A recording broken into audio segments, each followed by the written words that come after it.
नमस्कार दोस्तों, मैं हूं श्रीकांत।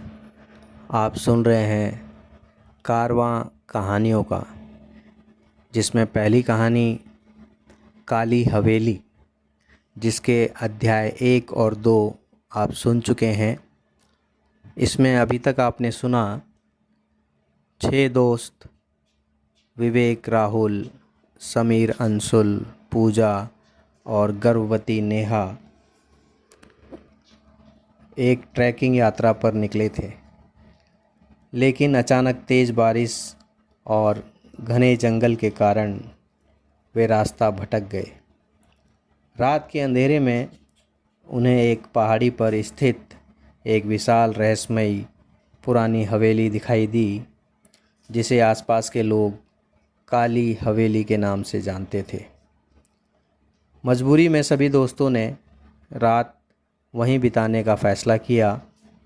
हवेली में उनका सामना एक अजीब और कुबड़ वाली बूढ़ी काम वाली झमकू बाई से, जिसने उन्हें हवेली में रुकने की अनुमति तो दी, लेकिन हवेली के कुछ हिस्सों में जाने को सख्त मना किया।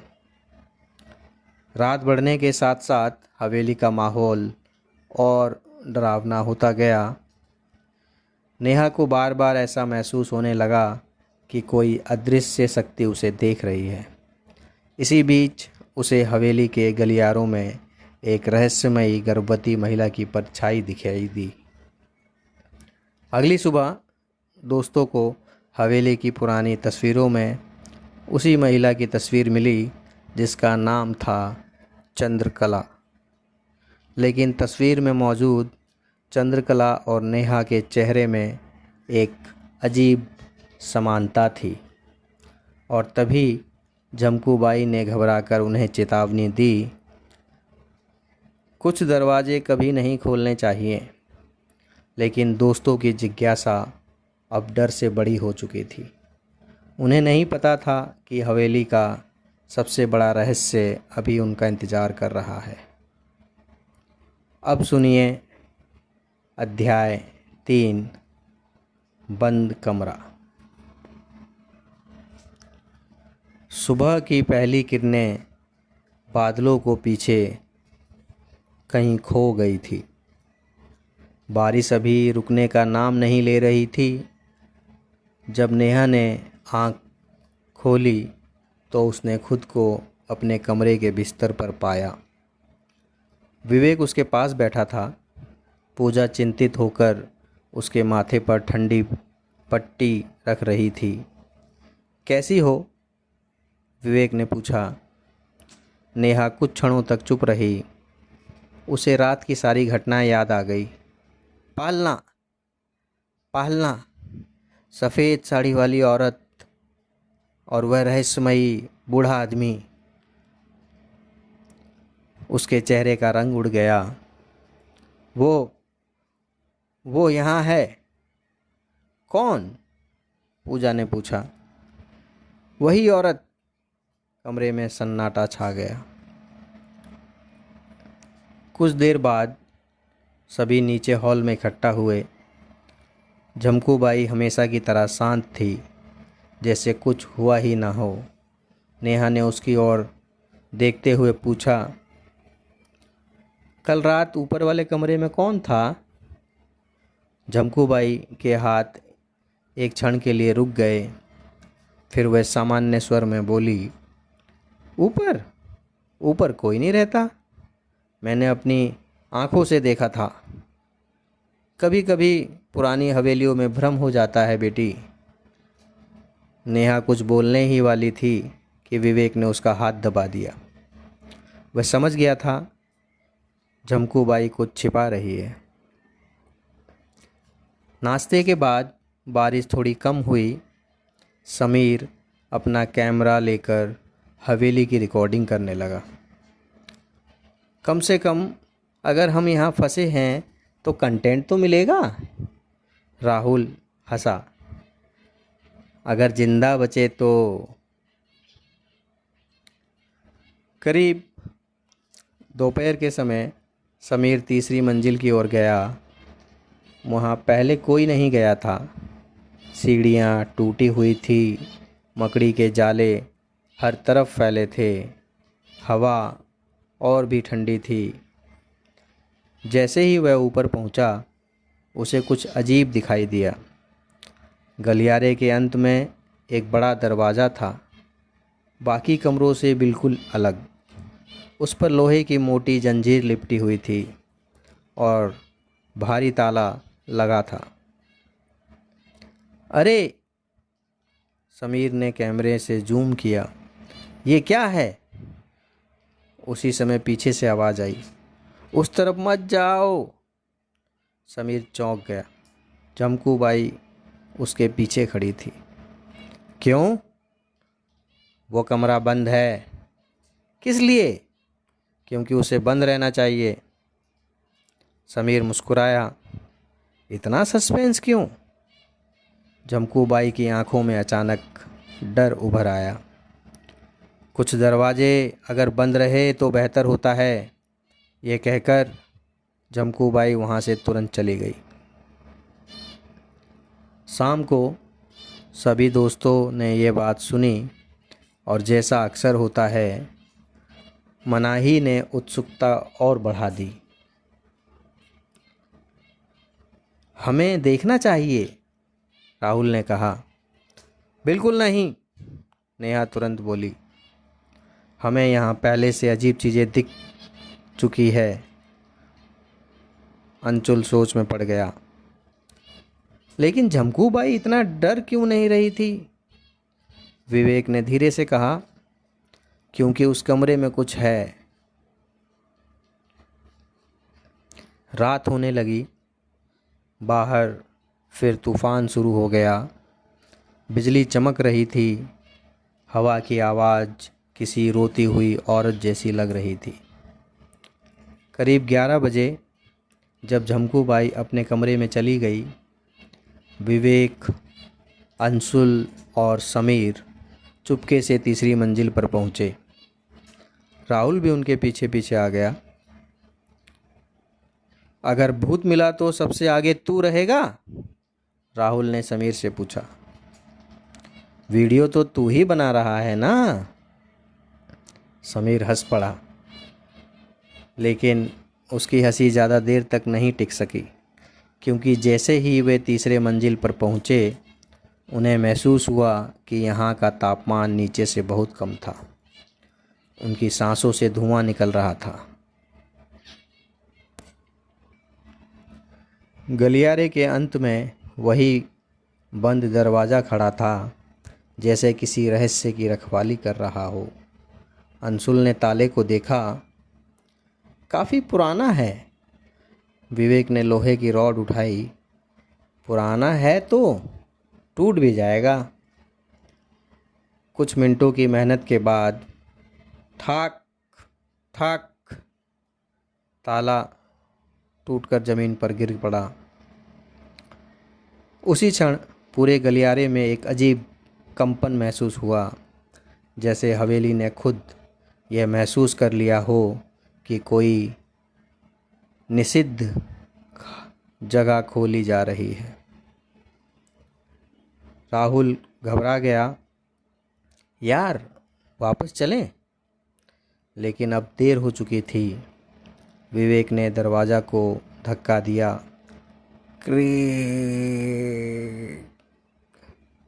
दरवाज़ा धीरे धीरे खुल गया। अंदर एकदम अंधेरा था। समीर ने टॉर्च जलाई और अगले ही पल सबकी सांसें रुक गई। कमरे के बीचों बीच एक पुराना लकड़ी का पालना रखा था, वही पालना जिसे नेहा ने पिछली रात देखा था। दीवारों पर लाल रंग के सैकड़ों हाथों के निशान बने थे। ऐसा लग रहा था जैसे किसी ने खून में हाथ डुबोकर उन्हें बनाया हो। एक कोने में पुरानी तस्वीर बिखरी पड़ी थी और धूल से ढकी एक डायरी रखी थी। समीर ने कैमरा उस पर फोकस किया। जैकपॉट! देखो मुझे जैकपॉट लगा। अंशुल ने डायरी उठाई। उसके पन्ने पीले पड़ चुके थे, कई जगह स्याही फैल चुकी थी। पहले पन्ने पर एक नाम लिखा था, चंद्रकला। कमरे में अचानक सन्नाटा छा गया। अंशुल ने पढ़ना शुरू किया। आज मेरा 7वां महीना चल रहा है। लोग कहते हैं कि मेरा बच्चा अपशकुनी है, लेकिन मैं जानती हूँ कि मेरा बच्चा निर्दोष है। अगला पन्ना। गांव वाले बदल गए हैं। वे मुझे डायन कहते हैं। वे कहते हैं कि मेरे कारण लोग मर रहे हैं। एक और पन्ना। आज रात उन्होंने हवेली को घेर लिया। मुझे डर लग रहा है। फिर एक पन्ने पर केवल एक ही वाक्य लिखा था, बड़े बड़े अक्षरों में, वे मेरे बच्चे को मुझसे छीनना चाहते हैं। राहुल के हाथ कांपने लगे। यार, ये ठीक नहीं लग रहा। अचानक समीर का कैमरा अपने आप बंद हो गया। क्या हुआ? बैटरी ख़त्म? अभी तो चार्ज किया था। समीर ने कैमरा फिर चालू किया। स्क्रीन जल उठी और सभी का खून जम गया। कैमरे की स्क्रीन पर वे चारों दिखाई दे रहे थे, लेकिन उनके पीछे एक 5वीं आकृति भी खड़ी थी। एक गर्भवती महिला, सफ़ेद साड़ी में, झुका हुआ सिर, लंबे काले बाल। समीर धीरे धीरे मुड़ा।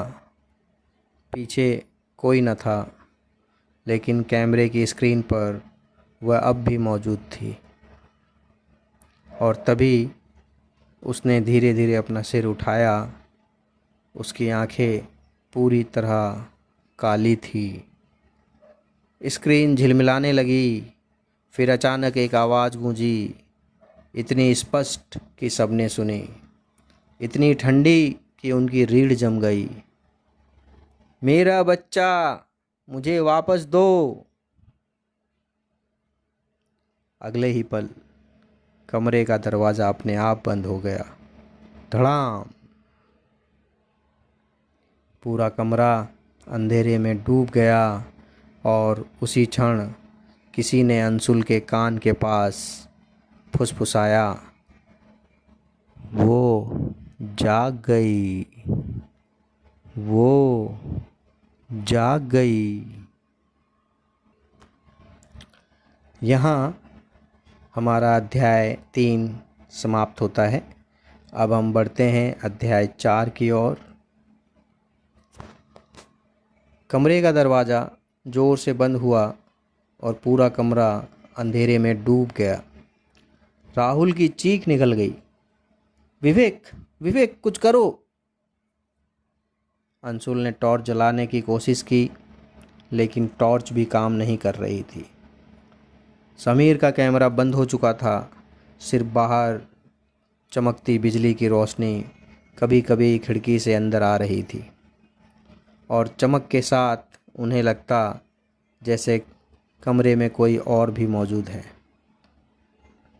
फिर अचानक कमरे के कोने से किसी औरत के रोने की आवाज़ आने लगी, धीमी, दर्द से भरी, जैसे कोई वर्षों से रो रहा हो। हमें यहाँ से निकलना होगा। विवेक ने दरवाज़ा खींचा, लेकिन दरवाज़ा नहीं खुला। तभी अंशुल के हाथ में पकड़ी डायरी अपने आप खुल गई। कमरे में कोई हवा नहीं थी, फिर भी उसके पन्ने तेज़ी से पलटने लगे, फड़फड़ फड़फड़ फड़फड़। अचानक पन्ने रुक गए। एक अंतिम प्रविष्टि पर स्याही फैली हुई थी, मानो लिखते समय किसी के हाथ कांप रहे हो। अंशुल पढ़ने लगा, आज रात वे मुझे मार देंगे। पूरा गांव हवेली के बाहर खड़ा है। वे कहते हैं मैं डायन हूँ। वे कहते हैं मेरे गर्भ में शैतान पल रहा है। कमरे का तापमान और गिर गया। मैंने किसी का बुरा नहीं किया, लेकिन डर इंसान को राक्षस बना देता है। समीर ने धीरे से कहा, यह उसके मरने से पहले लिखा गया होगा। अगली पंक्तियां पढ़ते ही सबके चेहरे सफ़ेद पड़ गए। झमकू, झमकू, मैंने तुम्हें अपनी बेटी की तरह माना, लेकिन तुमने ही मेरे बारे में बताया। क्या? राहुल बुदबुदाया। झमकू भाई? अंशुल आगे पढ़ने लगा। तुमने पैसे के लिए मेरा विश्वास तोड़ा। तुमने गांव वालों से कहा कि मैं काला जादू करती हूँ। कमरे में अचानक किसी के तेज सांस लेने की आवाज़ गूंजने लगी।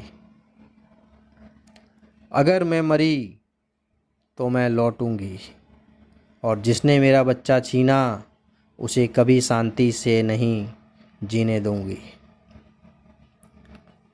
इसके नीचे खून जैसे लाल स्याही से लिखा था, मैं वापस आऊंगी। उसी क्षण बिजली कड़की और पूरे कमरे में एक और दृश्य उभरने लगा। दीवारें गायब होने लगी। कमरा धुंधला पड़ गया, जैसे कोई पुरानी स्मृति जीवित हो रही हो। चारों दोस्त स्तब्ध खड़े रह गए। वे अब उसी कमरे में नहीं थे। उनके सामने 90 साल पुराना दृश्य चल रहा था। हवेली के बाहर सैकड़ों लोग मसाले लेकर खड़े थे। बारिश हो रही थी। भीड़ गुस्से से चिल्ला रही थी, डायन, डायन को बाहर निकालो, उसे जला दो। भीड़ के बीच एक युवा झमकू खड़ी थी। उसकी कमर सीधी थी, चेहरा जवान था। वह गांव वालों को उकसा रही थी। मैंने अपनी आंखों से देखा है, वो रात को अजीब मंत्र पढ़ती है। उसका बच्चा शैतान है। भीड़ और भड़क गई। हवेली का दरवाज़ा तोड़ दिया गया। लोग अंदर घुस आए। ऊपर सीढ़ियों पर एक गर्भवती महिला खड़ी थी, चंद्रकला, ठीक वैसे ही जैसे तस्वीरों में थी, सुंदर लेकिन भय से कांपती हुई। मैंने कुछ नहीं किया, वो रो रही थी। भगवान के लिए मेरी बात सुनो। मैंने कुछ नहीं किया। लेकिन किसी ने उसकी बात नहीं सुनी। एक आदमी आगे बढ़ा, झूठ बोलती है। भीड़ ने उसे पकड़ लिया। चंद्रकला चीखती रही, संघर्ष करती रही, लेकिन कोई नहीं रुका। उसे हवेली के सामने बने लकड़ी के चबूतरे पर बांध दिया गया। बारिश तेज हो रही थी। चंद्रकला की नज़र भीड़ में खड़ी झमकू पर गई। उसकी आंखों में दर्द था, विश्वासघात का दर्द। झमकू, उसने रोते हुए कहा, तुम भी? युवा झमकू की आंखें झुक गई, लेकिन उसने कुछ नहीं कहा। अगले ही पल मसाल फेंकी गई। लकड़ियों में आग लग गई। चंद्रकला की चीख पूरे जंगल में गूंज उठी। और फिर कुछ ऐसा हुआ जिससे पूरा गांव डर गया। आग की लपटों के बीच खड़ी चंद्रकला अचानक शांत हो गई। उसकी आंखें बदल गई। वह धीमे सीधे झमकू को देखने लगी, फिर पूरी भीड़ को, और बोली, तुमने मेरा बच्चा मुझसे छीना है, अब मैं तुम्हारे वंश से हर बच्चा छीनूंगी। आसमान में बिजली गिरी। जब तक मेरी आत्मा मुक्त नहीं होगी, कोई गर्भ सुरक्षित नहीं रहेगा। मैं लौटूंगी, मैं लौटूंगी। और फिर एक भयानक चीख के साथ पूरा दृश्य टूट गया। चारों दोस्त फिर उसी कमरे में थे, लेकिन अब वे अकेले नहीं थे। कमरे के बीचों बीच कोई खड़ा था। सफ़ेद साड़ी, जले हुए हाथ, झुलसा हुआ चेहरा, चंद्रकला। उसकी आंखें सीधे उन्हें घूर रही थी। राहुल की टांगें कांपने लगी। चंद्रकला ने धीरे धीरे सिर घुमाया और मुस्कुराई। फिर उसने एक वाक्य कहा, वो बच्चा आ चुका है। विवेक का दिल धड़कना भूल गया और कहा, कौन सा बच्चा? किस बच्चे की बात कर रही हो? चंद्रकला की नज़र जैसे हवेली के पार कहीं चली गई, सीधे नेहा की ओर, और वह फुसफुसाई, मेरा नया घर। अगले ही पल वह धुएं में बदलकर गायब हो गई। दरवाज़ा अपने आप खुल गया। चारों दोस्त बिना एक पल गंवाए कमरे से बाहर भागे, लेकिन नीचे पहुंचते ही उनका सामना झमकू बाई से हुआ। वह सीढ़ियों के नीचे खड़ी थी, जैसे उसे सब पता हो। उसने धीरे धीरे सिर उठाया और पहली बार उसकी आवाज़ कांपी, तुम लोगों ने वो कमरा खोल दिया। अब उसे कोई नहीं रोक सकता।